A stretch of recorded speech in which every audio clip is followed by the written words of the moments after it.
Buenos días, mis hermanos, que el Señor le continúe bendiciendo. Qué bueno es estar aquí después de tanto tiempo que no nos veíamos de cerca. Ya pasó hasta el COVID después de eso. Nos vemos hasta más jóvenes después de eso. En la mañana de hoy ando junto con mi familia y también nos acompaña la hermana Elsa, que estuvo dando uno de los talleres en la actividad de las damas allí en la iglesia de la villa. Anda con sus hijas también. Luego de la predicación ella quieren entonar también una alabanza al Señor para poder adorar. La idea de esta mañana es poder hablar sobre la venida de Cristo. No sé usted, pero uno de los temas que más me apasiona a mí es saber que Cristo viene. Es más, a medida que pasa el tiempo, anhelo más la venida de Cristo. Y no es porque la esté pasando mal en esta tierra, sino que como todo creyente anhelo algo mejor. ¿Y qué puede ser mejor para usted y para mí que estar en la presencia de aquel que nos salvó y que nos prometió que nos llevaría con él? Así que pensando en eso, tiene que apasionar nuestro corazón saber que Cristo viene. Así que le invito a que vaya conmigo al libro de los Hechos, capítulo número 1. Recordemos que cuando nuestro Señor resucita, está con ellos cerca de 2 meses, pero llega el momento que Él tiene que volver con el Padre. Y en el capítulo número 1, versículo número 11, dice la palabra de Dios: los cuales también le dijeron: varones Galileo, ¿por qué estáis mirando al cielo? Este mismo Jesús que ha sido tomado de vosotros al cielo, así vendrá como le habéis visto ir al cielo. Vamos a orar. Buen Padre, gracias. Gracias en esta hermosa mañana por este tiempo tan precioso de poder estar como iglesia juntos, adorándote, bendiciéndote y dándote las gracias. Gracias a Dios porque tú nos salvaste en Cristo Jesús. Gracias porque tú nos sostienes. Gracias porque tú provees para nuestras necesidades. Gracias por cada una de las cosas maravillosas que tú haces con nosotros y para nosotros. Oramos, Dios, para que tu palabra sea bendita en nuestras vidas, que podamos ser edificados con ella, que podamos ser bendecidos por ella, que tu Espíritu Santo sea quien hable, sea quien enseñe, sea quien ministre cada corazón y que dé conforme a cada necesidad. Enos aquí, oh Dios, en una actitud de adoración delante de ti para escuchar tu voz. Oh Padre, gracias. En el nombre glorioso de nuestro Señor Jesucristo. Amén y amén. La venida de Cristo por su iglesia. En ese hermoso encuentro que hemos de tener en algún momento, que el Señor dijo que será pronto. En ese hermoso encuentro, amados míos, hay 2 cosas que van a suceder con usted y conmigo. Hemos de ser muy beneficiados porque Cristo venga por su iglesia. Pero al mismo tiempo, muchos de nosotros hemos de recibir algunas consecuencias a raíz de esa venida. Quizá esta sea la razón por la que algunas personas anhelan que Cristo venga y otros dicen que debería detenerse un poco más. Cuando hablamos entonces de la venida de Cristo por su iglesia, nos referimos al mayor evento después de la venida del Espíritu Santo a la tierra para morar con los que son salvos. Este evento que la comunidad cristiana está esperando es un tiempo hermoso, indescriptible humanamente hablando, glorioso y de mayor relevancia en la vida de cada cristiano de todos los tiempos. Ahora, como en todo encuentro, hay diversidad de situaciones que se presentan y este no es la excepción. Veamos algunas cosas importantes que pasó a personas que estaban esperando algo. Recordamos las vírgenes en el libro de Mateo que esperaban al novio. Todas estaban instruidas de qué tenían que hacer. Y la historia nos dice en la Biblia que 5 fueron imprudentes y no llevaron suficiente aceite y sus lámparas se le apagaron. Solamente 5 estaban preparadas para recibir al novio. Y la escritura nos narra diciendo que cuando llegó el novio, solamente las que estaban preparadas pudieron entrar a esas bodas. Los siervos que esperaban a su señor, dice, debieron haber hecho producir lo que se le entregó para dar el beneficio normal en una inversión, pues habían hecho un acuerdo previo. Recordamos estos siervos, a uno se le dio 5, a uno se le dio 2 y a uno se le dio 1. El de 5 lo multiplicó, el de 2 lo multiplicó, ¿y qué hizo el que le dieron 1? No hizo nada. Y cuando el Señor vino, dice que a lo que reprodujeron lo que se le dio, fueron bendecidos. Entra al gozo de tu Señor. Y al otro le dijo, siervo malo, infiel. En tercer lugar, vemos la declaración del Señor al final de los tiempos sobre los que fueron fieles e infieles en su tarea para recibir lo señalado por el Padre para dicho momento. Recordamos cuando el Señor dice, los que están a mi derecha, bendito de Dios, vengan a gozar. Y los de mi izquierda no tienen nada que ver con mi reino. Otra declaración de Cristo con respecto a ese encuentro con la iglesia es aquella en la que estaría con Él por siempre y para siempre. Y eso lo vemos en Juan capítulo 14, más adelante vamos a hablar de ello. Por último, el Señor mismo declaró que en algunos en su venida se iban a avergonzar de dicho encuentro porque no se prepararon y fueron sorprendidos. Si la venida de Cristo por su iglesia es cuando suene la trompeta, dice el libro de Tesalonicenses, a la final trompeta. ¿Cuándo ha de sonar esa trompeta? La misma pregunta le hicieron los discípulos en Hechos capítulo 1, el texto que leímos. Señor, ¿cuándo restaurará todas las cosas? Y aunque ellos hablaban del reino, nosotros hablamos del rapto de la iglesia. Ambos eventos están en la sola potestad del Padre. El Señor le dio a sus discípulos instrucciones de cosas que iban a suceder antes de que ese encuentro con Cristo sucediera, y aunque será en un abrir y cerrar de ojos, aún así hay que estar preparado. Podemos decir con toda tranquilidad que esto es lo que nosotros necesitamos. De igual manera deberíamos anhelar cada segundo de nuestra vida. ¿Por qué? Y quiero mencionar 5 cosas importantes en esta mañana de por qué usted y yo tenemos que anhelar cada segundo de nuestra vida que Cristo venga. Número 1, porque las promesas de Dios son incuestionables. Y la venida de Cristo es conforme a la promesa de Dios, y estaremos viéndolo más adelante. Porque la presencia de Dios es inigualable.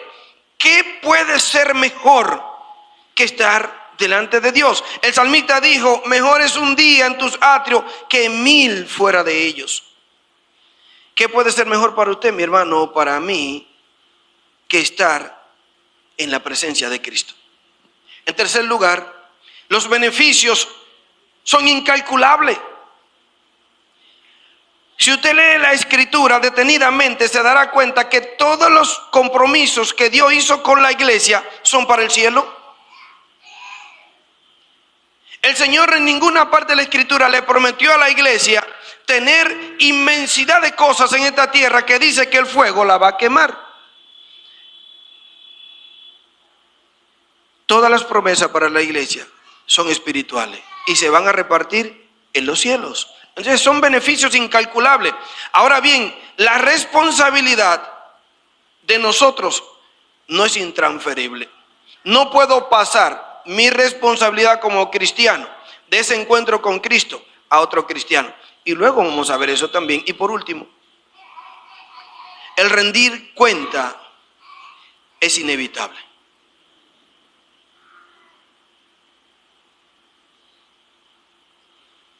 Y cada uno de nosotros debe estar preparado para rendir cuenta.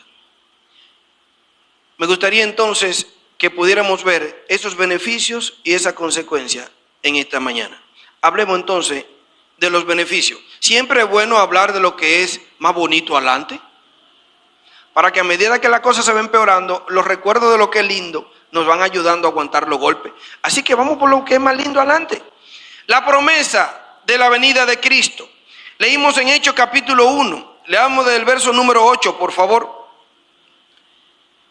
Pero recibiréis poder cuando haya venido sobre vosotros el Espíritu Santo, y me seréis testigo en Jerusalén, en toda Judea, en Samaria y hasta lo último de la tierra. Y habiendo dicho estas cosas, viéndolo ellos, fue alzado y recibido una nube que lo ocultó de sus ojos. Y estando ellos con los ojos puestos en el cielo, entre tanto que él se iba, he aquí se pusieron junto a ellos dos varones con vestiduras blancas, los cuales también le dijeron: varones Galileo, ¿por qué estáis mirando al cielo? Este mismo Jesús que ha sido tomado de vosotros al cielo, así vendrá.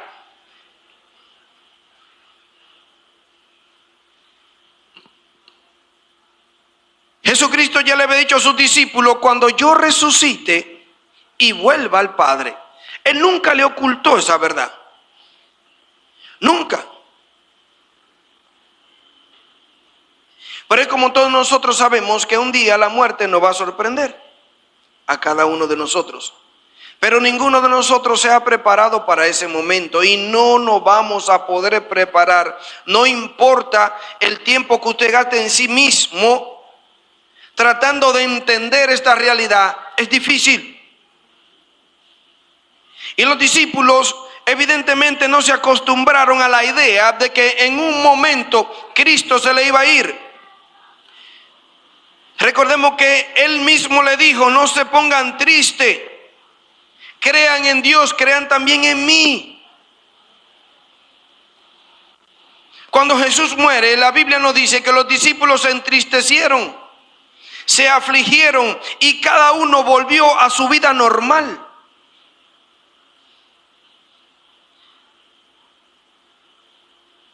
Pero Él le dijo que iba a resucitar en 3 días. Ahora bien, piense conmigo. Primero se nos muere el Señor y vuelve, y ahora se va a ir, como Él le dijo: a donde yo voy, vosotros no podéis venir ahora. Y sus ojos puestos en el cielo, los ángeles le hablan: este mismo Jesús que habéis visto irse, vendrá. La promesa de su venida. En 1 Corintios capítulo 11, acompáñenme por favor. Capítulo 11, 1 Corintios.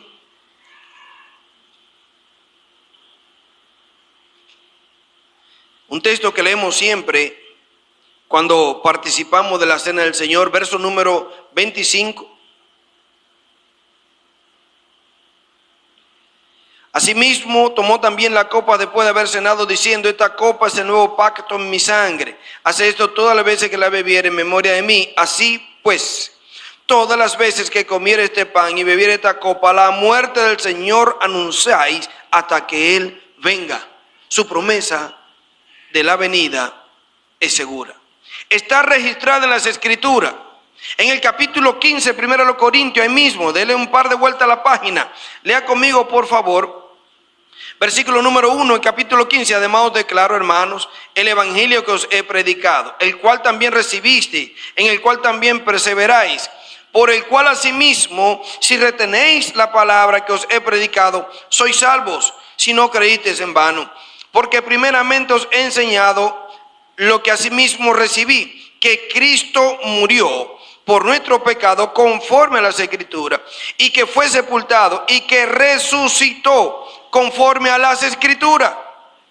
La promesa de su venida, amados míos, es incuestionable, porque las Escrituras dicen que Él vuelve. Así que el ánimo para usted y para mí en esta mañana es aferrarnos a esta verdad de que nuestro Señor viene. Y qué lindo fuese que nos encontrés haciendo su voluntad. El libro de Marcos, capítulo número 14, el Señor mismo le confirma a sus discípulos esta verdad de que Él viene. Marcos, capítulo número 14, el verso número 25, la palabra de Dios nos dice lo siguiente.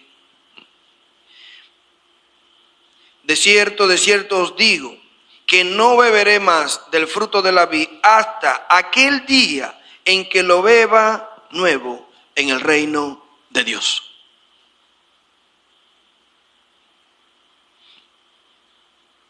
El Señor mismo espera ese momento de estar con nosotros para disfrutar de nuevo esa intimidad. La promesa de su venida para usted y para mí es incuestionable. Las Escrituras dicen que Cristo viene. En segundo lugar, la presencia del Señor. Otro de los beneficios es poder estar con el Señor. Lea conmigo San Juan capítulo 14, por favor. San Juan capítulo 14, versículo 1 al versículo número 3. No se turbe vuestro corazón. Creéis en Dios, creed también en mí. En la casa de mi Padre muchas moradas hay. Si así no fuera, yo os lo hubiera dicho. Voy pues a preparar lugar para vosotros. Y si me fuere y os prepararé el lugar, vendré otra vez. Y os tomaré a mí mismo, para que donde yo esté, vosotros también estéis. Estar con Cristo.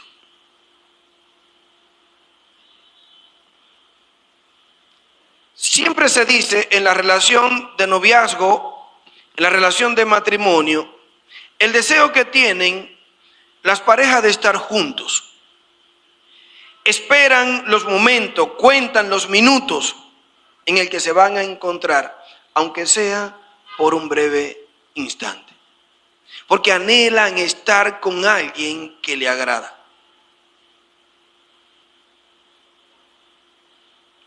Ahora piense lo que sería encontrarse con Cristo. No más dolor, no más sufrimiento, no más enfermedad, no más crisis, no más miedo social en el que vivimos. Las personas a quienes amamos por tanto tiempo y que se nos adelantaron al encuentro con Cristo, le veremos otra vez por siempre.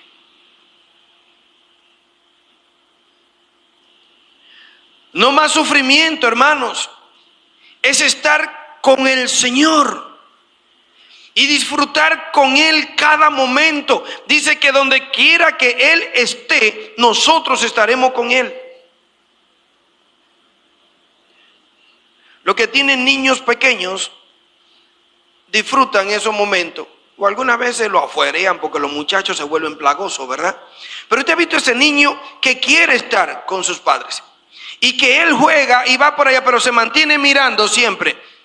Y cualquier cosa viene y corre y se pone a los pies de los padres. ¿Sabe por qué? Porque él se siente seguro, confiado, y él sabe que esas personas le aman. Ahora imagínense estar con Cristo. Todo lo que Él prometió. Algunas cosas de esta. ¿Qué vamos a hacer nosotros cuando estemos allí? Poder ver el rostro de aquel que nos amó. Los pintores se han encargado de hacerle un rostro a Cristo. Sabemos que ese no puede ser el rostro de Cristo. Si el Señor hubiese querido eso, lo deja plasmado, pero no quiso.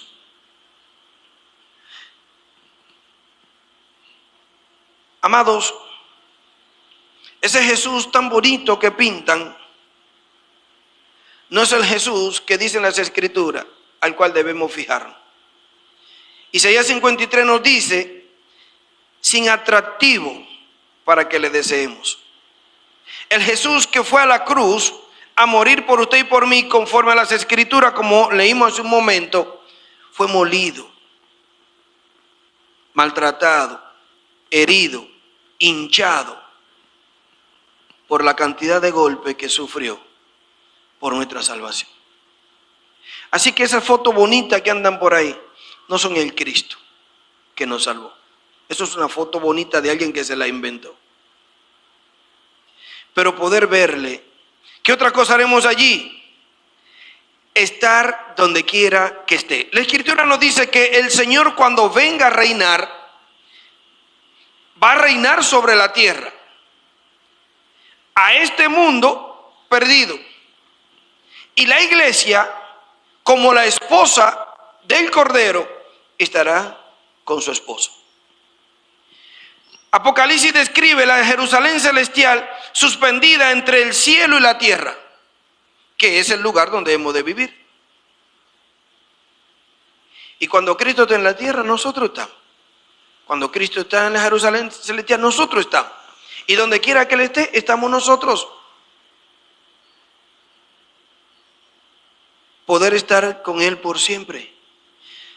Usted dice, bueno, pero el Señor está con nosotros ahora. Sí, Él prometió que está con nosotros, eso es verdad.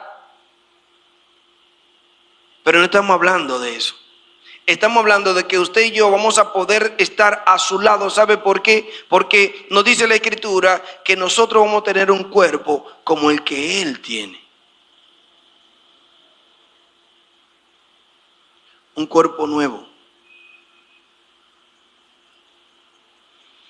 Todo lo que en alguna manera hemos sufrido algo, anhelamos estar completo otra vez. De alguna forma. Porque nos hace falta lo que perdimos. Y ese día lo tendremos. Otra cosa importante que vamos a hacer allí. Dice que participaremos de la boda del Cordero. Apocalipsis capítulo 19, acompáñeme por favor. Para todos los que son amantes de las bodas, aquí va a tener usted la oportunidad de disfrutar de una boda tremenda. Hoy en día, cuando vamos a celebrar una boda, nos rompemos la cabeza. ¿Cuánta gente que hay que invitar? Bueno, miren, para evitarnos eso, alquilamos un salón pequeño y como no entran muchos, van pocos. Pero en esta boda no. Dice que son miles y miles de todos los pueblos y naciones y lenguas. Estaremos allí vestidos de ropa blanca, capítulo 19, verso número 7. Gocémonos y alegrémonos y démosle gloria, porque han llegado las bodas del Cordero y su esposa, la iglesia, se ha preparado. Y ella se le ha concedido que se vista de lino fino, limpio, resplandeciente, porque el lino fino es las acciones justas de los santos. Se acabó eso del pecado. Se acabó eso de tener una lucha en nuestras mentes y en nuestros corazones. Se acabó eso de que nuestros ojos tienen que estar cerrados para no ver cosas que no deberíamos. Vamos a estar limpios. Yo no sé si usted tiene lucha con su carne. Quizás usted dice, bueno, parece que el hermano tiene una lucha grande con su carne y por eso anhela tanto que Cristo venga. Ah, yo sí. Tengo una gran lucha con mi carne, a la cual hay que someter todos los días a la voluntad de Dios, porque si no, me desenfreno. Si usted no tiene eso, por favor, dígame la fórmula. Yo necesito dejar de sufrir. Y si usted tiene una esposa, no me diga que usted no tiene conflicto, pues entonces usted no está casado. Porque nosotros los casados, tanto el hombre como la mujer, somos personas muy especiales. Y siempre tenemos la razón, el otro no. Y los hijos menos. ¿Se da cuenta? ¿Acaso no ha tenido conflicto algún día con un hermano de la iglesia? Pero ese día no. Todos vamos a estar lindos y bonitos. Sin pecado, hermano. La presencia del Señor. Y tú dices, ¿y por qué yo estoy tan seguro de que en la presencia de Cristo va a ser así? Porque la Escritura nos dice que al cielo no entra ni carne ni sangre. Todo el que va al cielo está glorificado, limpio, perfecto, sin pecado. Todo el que está ahí es limpio y puro para poder estar delante de nuestro Señor Jesucristo. Si no, no se puede. Lea conmigo Primera de Juan capítulo 3, por favor. para que podamos fortalecer esta idea de lo que le estoy hablando. Versículo número 2, primera de Juan capítulo 3, verso 2. Amados, ahora somos hijos de Dios y aún no se ha manifestado lo que hemos de ser, pero sabemos que cuando Él se manifieste seremos semejantes a Él, porque le veremos tal y como Él es. Y todo aquel que tiene esta esperanza en Él se purifica a sí mismo, así como Él es puro. La promesa de la venida de Cristo, nuestro primer beneficio, que son incuestionables según las Escrituras. Nuestro segundo beneficio, la presencia del Señor, poder estar con Él cara a cara. Y su presencia para nosotros es inigualable. Nada puede compararse a esto. En tercer lugar, mis hermanos, el tercer beneficio dice la recompensa por nuestro servicio. Y en esto quiero que prestemos la debida atención. Hay 5 cosas importantes que van a suceder con usted y conmigo. Mire, la iglesia hace centenares de cosas. Tenemos diversidad de ministerios. Pero la Biblia nos dice que hay 5 cosas en las que el creyente va a ser premiado. Solo 5. Ahora te dice, y las demás, Dios va a bendecir a los fieles de alguna forma u otra, que Él no nos ha dicho en la Escritura. Pero sí nos dijo que hay 5 formas en las que usted puede acumular para lo eterno. En primer lugar, 1 Corintios capítulo 9, versículo número 24. Lea conmigo, por favor, 1 Corintios capítulo 9, verso 24. La palabra de Dios dice lo siguiente.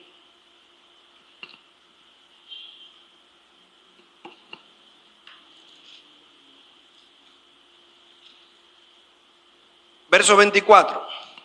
¿No sabéis que los que corren en el estadio, todos a la verdad corren, pero uno solo se lleva el premio? Corred de tal manera que lo obtengáis. Todo aquel que lucha, de todo se abstiene. Ellos a la verdad para recibir una corona incorruptible, pero nosotros una incorruptible. Así que yo de esta manera corro, no como a la aventura. De esta manera peleo, no como quien golpea al aire, sino que golpeo mi cuerpo y lo pongo en servidumbre, no sea que habiendo sido heraldo para otro, yo mismo venga a ser eliminado. La corona incorruptible. Dice que la han de recibir aquellos que han hecho la cosa legítimamente. Hace poco, una corredora de maratón del Reino Unido había participado en diversidad de competencias. Fue descalificada y se le quitó el premio porque había usado el GPS para saltarse algunas de las estaciones donde tenían que estar y llegar primero. Después que la premiaron y todo lo demás, fue deshonrada porque no fue legítima. Muchas veces nosotros buscamos atajo en las cosas del Señor y somos ilegítimos. Dice que todos aquellos que hacen las cosas legítimamente, de manera correcta, recibirán una corona incorruptible. Segunda corona. 1 Tesalonicenses capítulo número 2. Primera a los Tesalonicenses capítulo número 2, versículo número 9.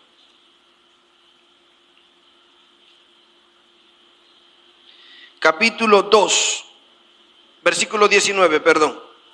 Porque cuál es nuestra esperanza o gozo o corona de que me gloríe. ¿No lo sois vosotros delante de nuestro Señor Jesucristo en su venida? Vosotros sois nuestra gloria y gozo.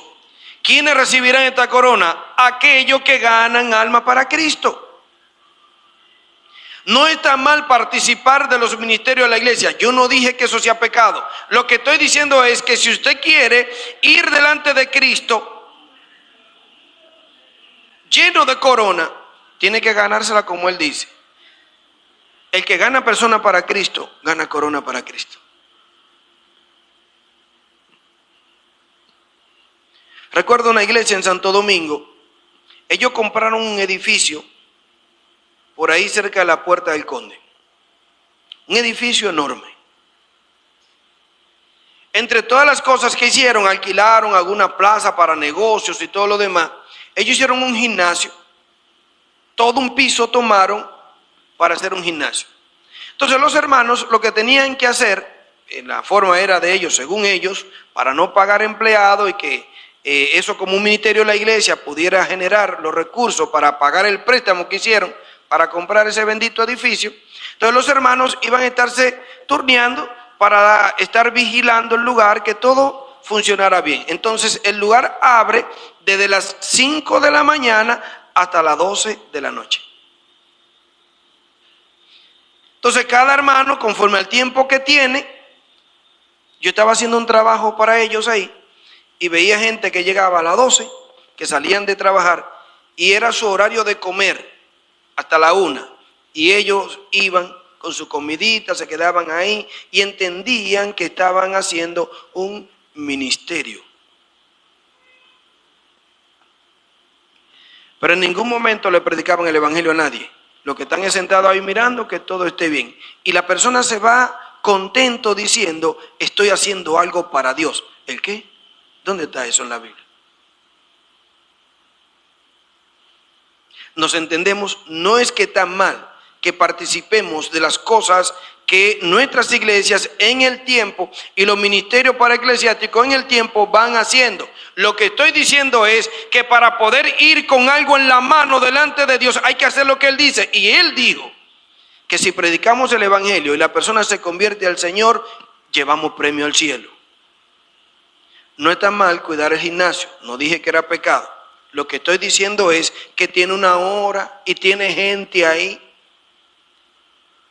En vez de estar mirando a la gente, ve y predícale el evangelio, que eso sí es hacer la voluntad de Dios. Eso sí. Amados, seamos cuidadosos. Nosotros los hombres inventamos demasiadas cosas, pero lo que la Biblia dice es que el que quiere corona en el cielo tiene que hacer las cosas legítimamente y tiene que ganar alma para Cristo. Tercera corona. Segunda Timoteo, capítulo número 4. Segunda Timoteo capítulo 4, el apóstol Pablo, llegando ya al final de su vida, escribe a Timoteo, versículo número 6. Porque yo ya estoy para ser sacrificado, el tiempo de mi partida está cercano. He peleado la buena batalla, he acabado la carrera, he guardado la fe. Por lo demás, me está guardada la corona de justicia, la cual me dará el Señor juez justo en aquel día, y no solo a mí, sino también a todos los que aman su venida. Amar la venida de Cristo es símbolo de recibir un premio. Oiga eso. Todo este momento que hemos estado hablando de intensificar en nuestro corazón el deseo de que Cristo venga. Sin embargo, la Biblia dice que por solo amar que Cristo venga, Él me va a premiar. Y tú dices, ¿por qué el Señor puso un premio como eso? ¿Qué es amar entonces? 1 Corintios capítulo 13 nos define el amor como un sacrificio, como darle todo al otro sin que yo reciba nada. Poner en primer lugar. Entonces, cuando usted pone en primer lugar la venida de Cristo, cuando todo su sacrificio para que Cristo venga, cuando todo lo que usted hace tiene que ver con que Cristo venga, usted está amando eso. Y sabe lo que significa, hermano, que nos estamos sacrificando. Y el Señor sabe eso. Y por eso no quiere bendecir. Las recompensas. Por hacer las cosas bien, ganando almas, amando su venida. Cuarta corona, Santiago capítulo 1. Santiago capítulo 1, la Escritura nos dice lo siguiente, mis amados hermanos. Versículo número 12. Bienaventurado el varón que soporta la tentación, porque cuando haya resistido la prueba, recibirá la corona de vida que Dios ha prometido a los que le aman.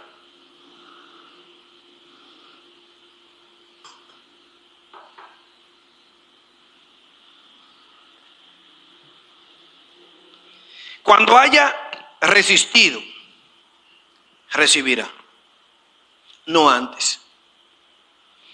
Cuando el Señor le dijo a sus discípulos que Él estaba a la diestra del Padre, Hebreos capítulo 1, dice después que murió, después que resucitó, después que redimió a la persona, dice la Escritura, se sentó, no antes. Jesús le dijo a sus discípulos, el Padre trabaja y yo trabajo, todavía había trabajo, pero cuando Él terminó la obra de redención, dice la Biblia, se sentó, no antes. ¿Y sabe cuándo usted va a descansar, amado mío? Cuando estemos en el cielo. No hay tiempo para descanso. Es que se nos pierde la gente. Es que se nos muere la gente. Es que nuestras familias, nuestros hijos, nuestros sobrinos, los tíos, los padres, nuestros parientes se pierden. No podemos descansar. Entonces la Escritura nos dice aquí, bienaventurado el varón que sacrifica todos los deleites de esta vida, recibirá corona de vida, gozo eterno en los cielos, mucha vida para disfrutar si sacrificamos esta. Jesús le dijo a sus discípulos, el que muere vive para mí. Y no hablaba de la muerte física, hablaba de morir al mundo. Podemos proyectarnos, podemos planificarnos, podemos salir de vacaciones a todos los lugares que el Señor nos permita. Podemos construir las casas y comprar los vehículos que querramos. Nada de eso es pecado. Pero si esas cosas nos desenfocan, entonces sí es pecado. Si las cosas a usted y a mí nos han cambiado la verdad bíblica y estamos empezando a amar más la tierra ahora que el cielo, es porque estamos disfrutando esta vida y no la que Cristo nos quiere dar. Y dice la Escritura que el creyente que abandona todas las cosas de esta vida y no disfruta nada de esta vida porque solo quiere disfrutar lo de los cielos, Dios le va a dar vida en abundancia para que goce. Dice, no, pero José, espérate, la Biblia dice que todos vamos a tener vida eterna y vida en abundancia. Sí. Eso es verdad, pero a ese creyente en particular va a gozar más que los otros. ¿Por qué él dejó de gozar aquí? Porque solamente quiere gozar allá. Yo recuerdo un joven, cuando éramos muchachos en la iglesia, fuimos a un campamento. A la hora de ir para la piscina, que era el deseo que todos teníamos, allá vamos y nos ponemos nuestro pantaloncito corto, vamos para la piscina. Allá se parece el varón de Dios con una camisa manga larga y su pantalón largo. Y le digo, siervo, ¿pero usted no viene a la piscina? Sí. ¿Y usted se va a bañar? Sí, claro que sí. Pero ¿y por qué usted no está como nosotros, con franelite? No, dice, no. Dice, yo he decidido que este cuerpo solo lo verá la mujer que se case conmigo. Y entonces como que espiritual. No, pero sabe, aunque parezca extraño su pensamiento, eso fue una decisión. Él no quiere que nadie lo vea. Él se quiere conservar solo para la mujer que se case con él. Muchos años después, digo, wow, yo debí haber tenido también el pensamiento de él. Solo quiero conservarme para disfrutar en los cielos con Cristo. Y dejar de disfrutar estas cosas de la tierra. Legítimamente, ganando almas, amando la venida, renunciando a los placeres de este mundo. Y por último, 1 Pedro capítulo 5. La quinta corona por la que el creyente ha de recibir premio en los cielos. Capítulo 5. Versículo 1. Ruego a los ancianos que están entre vosotros, yo también, que soy también participante de la gloria que será revelada. Apacentar la grey de Dios que está entre vosotros, cuidando de ella no por fuerza, sino voluntariamente. No por ganancia deshonesta, sino con ánimo pronto. No como teniendo señorío sobre los que están a vuestro cuidado, sino siendo ejemplo de la grey. Y cuando aparezca el príncipe de los pastores, vosotros recibiréis la corona incorruptible de gloria. corona de gloria para cada hombre o mujer de Dios que ha hecho su voluntad cuidando la iglesia. Estos hombres de Dios que dice la Escritura que no por fuerza, que no teniendo señorío de la iglesia. El texto comienza diciendo cuidando la grey de Dios. Aquellos hombres de Dios que han cuidado de manera honesta a la iglesia, dice, recibirán corona de gloria. Solo esos. Pero estos pastores que son carniceros, que acaban con la iglesia, no se preocupe, hermano, que ese va a tener las manos vacías en cuanto a ese premio se refiere. Usted tranquilo. Dios en su tiempo manifiesta su voluntad. 3 beneficios de la venida de Cristo. Dijimos entonces la promesa de su venida. Es el primer beneficio. Es incuestionable. La presencia del Señor es algo inigualable para todos nosotros. Las recompensas, dice que sus beneficios para nosotros son incalculables. Aquí hemos mencionado 5 que son reales. La Escritura nos dice en el libro de Apocalipsis que todos aquellos que estemos delante del Señor, vamos a ir y pondremos todo lo que hemos hecho para el Señor a sus pies. La Escritura también nos dice, nadie se presentará a mí con las manos vacías, dijo Jehová de los ejércitos. Consecuencias.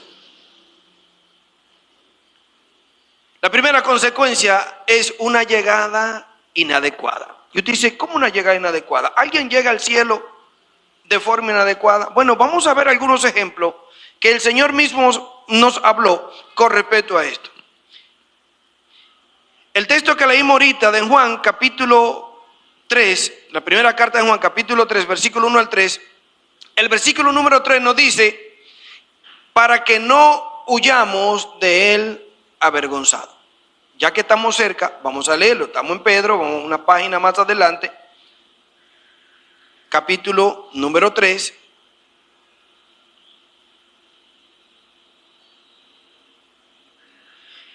Todo aquel que tiene esta esperanza en él se purifica a sí mismo, así como él es puro. Todo aquel que comete pecado infringe también la ley, pues el pecado es infracción de la ley. Verso 5. Y sabéis que él apareció para quitar nuestros pecados y no hay pecado en él. Todo aquel que permanece en él no peca. Todo aquel que peca no le ha visto ni le ha conocido. Hijitos, nadie os engañe. El que hace justicia es justo, así como él es justo. El que practica el pecado es del diablo, porque el diablo peca desde el principio. Para esto apareció el Hijo de Dios, para deshacer las obras del diablo.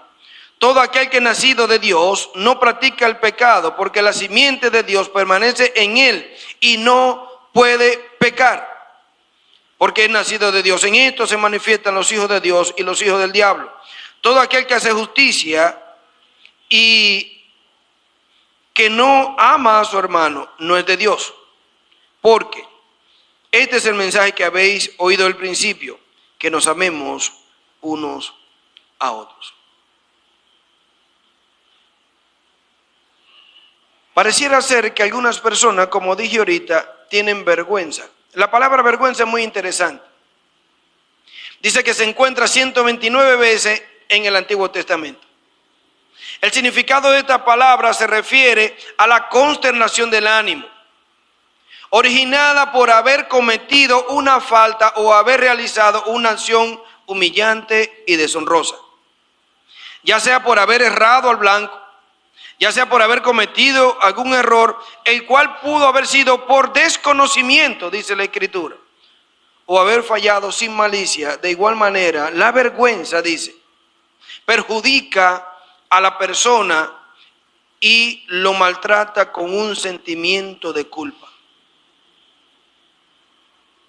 Cuando caemos de alguna forma en alguna vergüenza, sea lo que sea que nos haya pasado, hay diferentes actitudes que podemos tomar.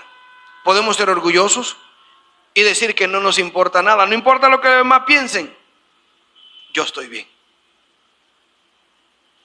Porque no queremos admitir que hemos pecado. Pero por dentro nos mata este sentimiento de culpa de saber que hicimos lo malo.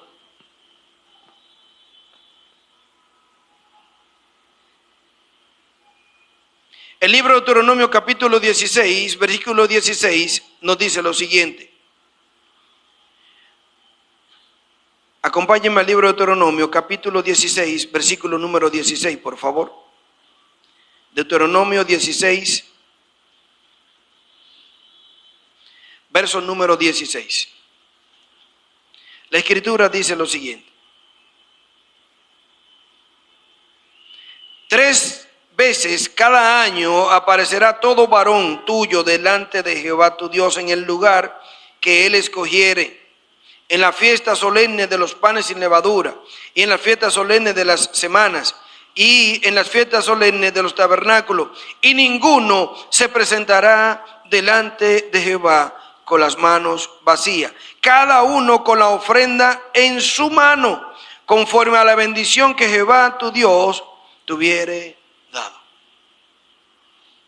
Hace un momento hablamos entonces de las coronas. Estas son las cosas que tendremos en nuestras manos. Si no amo la venida de Cristo, si no hago la cosa legítimamente, si no gano a nadie para Cristo, si no me niego a esta vida, si maltrato a la iglesia de Dios, iré con las manos vacías. Pero fui mandado a hacer cada una de esas cosas. Entonces eso produce vergüenza. Mi ánimo en esta mañana no es que nadie se sienta mal conmigo, ni se sienta mal con Dios. Cada uno de nosotros sabe lo que está haciendo para el Señor. Cada uno de nosotros sabe la última vez que le predicó a alguien. Cada uno de nosotros sabe la última vez que discipuló a alguien. Cada uno de nosotros sabe la última vez que dobló la rodilla diciendo: Señor, cuando abra mis ojos, quiero ver tu rostro. Cada uno de nosotros sabe cómo ora el Señor.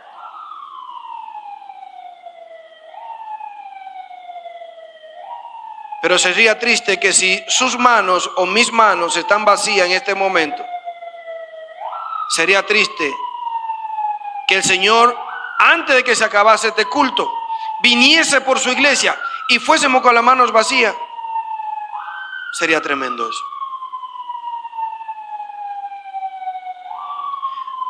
Yo no sé si a usted le da miedo eso, pero a mí me da miedo.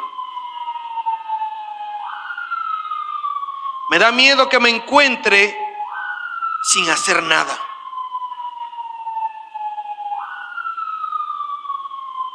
Mateo capítulo 22.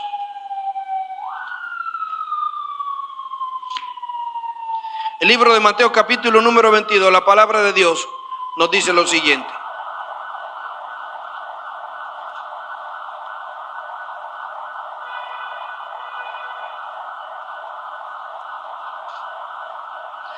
Versículo número 11. Y entró el rey para ver a los convidados y vio allí a un hombre que no estaba vestido de boda. Y le dijo: amigo, ¿cómo entraste aquí sin estar vestido de boda? Mas él enmudeció. Entonces el rey dijo a los que servían: atarle de pie y de mano y echarle en las tinieblas de afuera. Allí será el lloro y el crujir de dientes.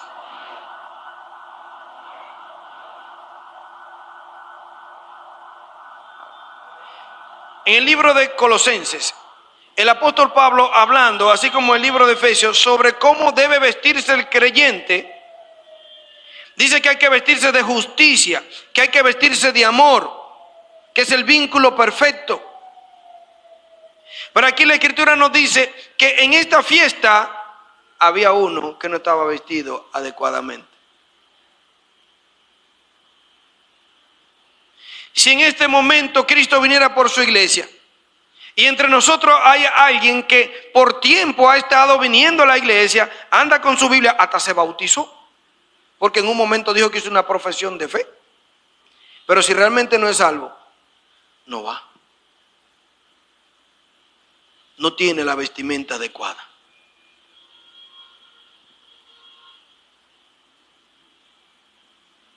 Eso es una consecuencia terrible. La venida de Cristo. En nuestra iglesia en San Pedro teníamos un muchacho que tenía cerca de 15 años yendo a la iglesia. Cada estudio bíblico, cada culto de oración, cada tiempo de evangelismo, cada célula, cada domingo que habían 2 cultos, ofrendaba. Cada paseo de la iglesia, cada bautismo, todo ese hombre era fiel y llegaba temprano. 15 años.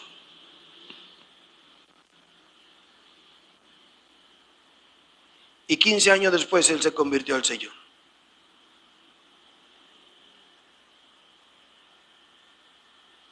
¿Qué le parece? A él lo saludaban de Dios te bendiga. Él andaba con su Biblia. Iba a los cultos de jóvenes con nosotros. Hacía todo mejor que todos nosotros. Pero no era salvo. No es venir a la iglesia, no es andar con la Biblia, no es participar de los ministerios. Es haber tenido un encuentro con Cristo. Y esa es una de las consecuencias de la venida de Cristo. Por eso tenemos que ir con honestidad delante de Dios y preguntarle, Señor, trae a mi memoria cómo fue que nos encontramos nosotros. Una señora llega de otra iglesia a nuestra iglesia y Marcela empieza a discipularla. ¿Cuál es la primera pregunta que nosotros hacemos cuando vamos a discipular a alguien? Cuéntame tu testimonio. ¿Cómo fue que conociste al Señor? Mire, mi hija se quería ir a Estados Unidos y yo le dije, Señor, si ella puede pasar e irse, yo me entrego a ti. La muchacha tenía una visa falsa y pasó y se fue. No sé si es que apagué el micrófono. ¿Lo apagué? ¿Sí? Gracias, mi hermano. Empezó a visitar la iglesia, empezó a congregarse, tomaba la cena del Señor donde ella estaba. Cuando viene entonces a nuestra iglesia, que le preguntamos el testimonio, no, mire, entonces vamos de nuevo. Todo aquel que cree en Cristo y le confiesa y pide perdón por su pecado es salvo. Nadie por visa americana va para el cielo.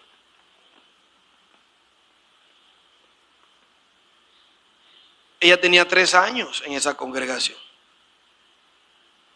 Y nadie se había sentado a preguntarle, ¿cómo usted conoció a Cristo? No estaba vestida adecuadamente. Seamos cuidadosos. Otra consecuencia de la venida, no podemos ir con la mano vacía, hay que estar vestido adecuadamente, estamos hablando de la salvación en Cristo. Y por último, Mateo capítulo número 5, dice que tenemos que tener la actitud correcta. Acompáñenme Mateo capítulo 5, por favor, versículo número 23. Capítulo 5, verso 23, la palabra de Dios nos dice, por tanto, si traes tu ofrenda al altar, y allí te acuerdas de que tu hermano tiene algo contra ti, deja allí tu ofrenda delante del altar y anda y reconcíliate primero con tu hermano. Y entonces ven y presenta tu ofrenda. Ponte de acuerdo con tu adversario. Y sigue allí la narración de la historia.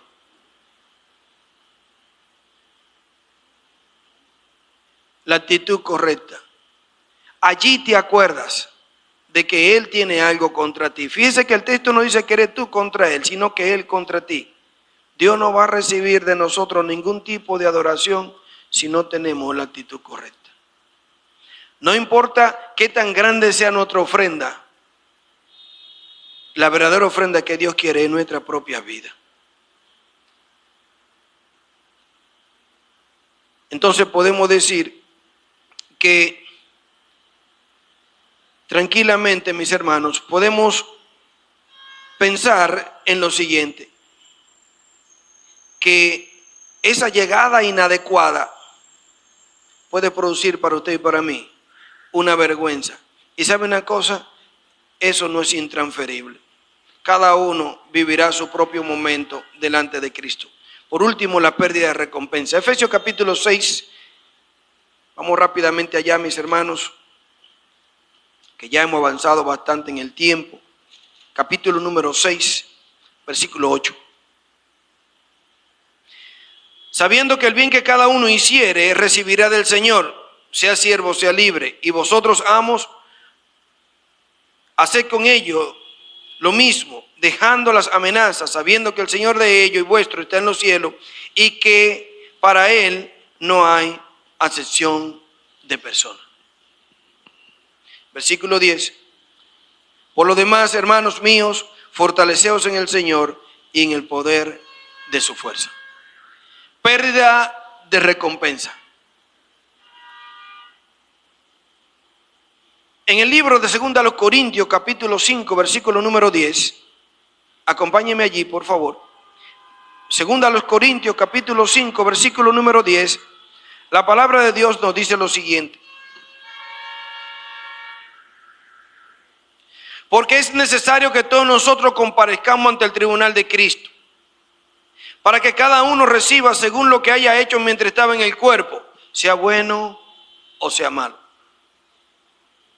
¿Cómo entonces puedo yo perder mis recompensas en el cielo? 1 Corintios, capítulo número 3, versículo número 11. La palabra de Dios nos dice lo siguiente, 1 Corintios 3, 11. Porque nadie puede poner otro fundamento que el que está puesto, el cual es Jesucristo. Y si sobre este fundamento alguno edificare oro, plata, piedra preciosa, madero, heno, hojarasca, la obra de cada uno será manifiesta, porque el día la declarará. Dice que por el fuego serán reveladas. Versículo 14. Si permaneciere la obra de alguno que sobreedificó, éste recibirá recompensa. Si la obra de alguno se quemare, él sufrirá pérdida, si bien él mismo será salvo, aunque así como por fuego. Salvo a chepita, salvo de carambola, pero sin recompensa. Pudiéramos decir que va a entrar al cielo con olor a humo, pero sin recompensa. Y dice allí los materiales con los que hay que construir, lo que son resistentes. Porque ¿qué es lo que va a probar si su obra y mi obra es buena? El fuego de Dios. ¿Y qué pasa cuando un fuego se encuentra con madera? ¿Qué pasa cuando un fuego se encuentra con mucha hierba seca? Se deshace. Pero cuando el fuego se encuentra con un metal como el oro, la Escritura nos dice que mientras más fuego, más puro. Así que fíjese, yo tengo que fijarme cómo es que estoy construyendo. Si todo lo que he hecho para el Señor está hecho de papelito, así mismo le va a pasar. Pero si lo que usted y yo hemos hecho para el Señor es de material precioso, tranquilo, su recompensa viene, no se va a perder. En segundo lugar, el libro de Ezequiel nos dice lo siguiente, y con esto quiero terminar. El libro de Ezequiel, capítulo número 33. Porque hay algo que algunas veces pensamos nosotros comercialmente y creemos que la Biblia también es como un registro o libro de negocio. Verso número 12. Y tú, hijo de hombre, di a los hijos de tu pueblo, la justicia del justo no lo librará el día que resbalare. Y la impiedad del impío no le será estorbo el día que se volviere de su impiedad. Y el justo no podrá vivir por su justicia el día que pecare.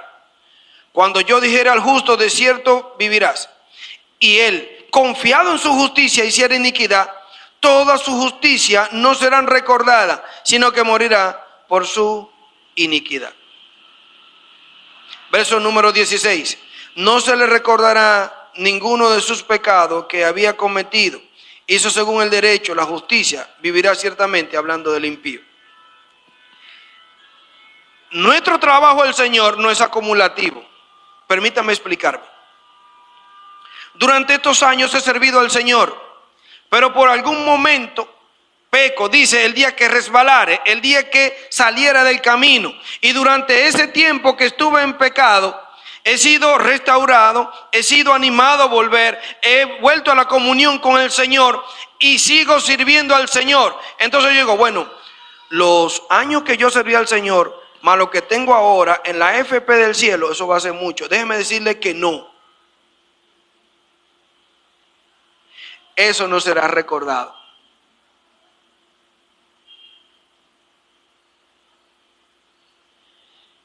Así que si en usted y en mí han habido algunos intervalos desde que conocimos a Cristo hasta hoy, entre fallamos, seguimos, y uno dice, vamos a sumar. Ah, no, pero ¿se pasa con 70 todavía? No, no se suma.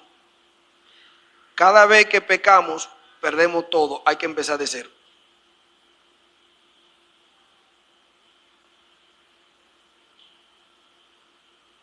No hay acumulativo en el cielo. No hay una ley en el cielo. No, no existe eso. O estamos bien o estamos mal. Así dice Dios. O frío o caliente, tibio o vómito. O vivimos para Dios o vivimos para nosotros mismos. O estamos trabajando para Dios o estamos trabajando para nosotros. Hemos visto entonces 5 cosas interesantes en cuanto a la venida de Cristo para cada uno de nosotros. Siendo que el rendir cuenta es algo inevitable, cada uno de nosotros debería estar meditando en quién voy a buscar para que me dé seguimiento. Hermano, la vida cristiana no se puede vivir solo. Y Cristo dice, no, yo soy casado, lo voy a pedir a mi esposa. Déjeme animarle a que tenga a alguien más. Nuestras esposas deberían tener una hermana en la iglesia que le dé seguimiento también. El esposo debe tener un hermano en la iglesia que le dé seguimiento. Alguien donde uno pueda ir y decirle, vengo a hablar contigo y no me tenga piedad. Pasó esto. Y nos dan con la palabra. Y nos animan a seguir. Hay que rendir cuenta. No tengamos miedo a esto, hermano.